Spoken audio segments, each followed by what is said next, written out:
Night shift. I can't remember the last time I saw the sun.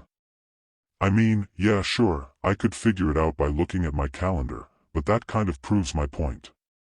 For those of you who don't know, in the northern states, it gets dark really early in the winter. If it's cloudy, which it always is in the UP in the winter, it can get dark as early as 4 p.m. I was driving to work and I hit a deer.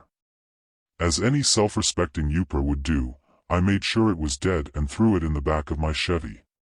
The weird part happened later. After the first 3 hours, it was time for our first 15-minute paid break, and I stepped outside for a quick dart. He lunged at me, brandishing a buck knife. I let out a scream as I put a few rounds right in his chest. Then I heard it. "Eric, hey! Get off him!" It was Eric. By some miracle, he was going home from work while I was heading to work and saw the ordeal. The next thing I remember is waking up in the hospital.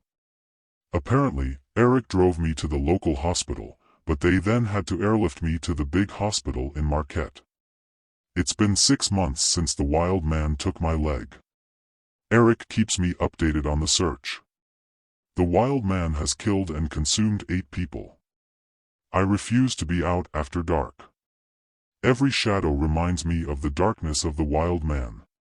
The lights always stay on in my apartment. But every now and then, when the moon is new and the expanse is veiled in clouds, I lay awake in my bed, listening. And I swear I can hear tapping at my window. I try to convince myself it's just my imagination, but the tapping persists. It's a reminder that the wild man is still out there, waiting for his next victim. I'll never be able to go back to my old life. The wild man has taken that from me. But I'll never stop searching for him, never stop trying to bring him to justice. The wild man may have taken my leg, but he'll never take my spirit. I'll keep fighting, keep searching, until he's brought to justice.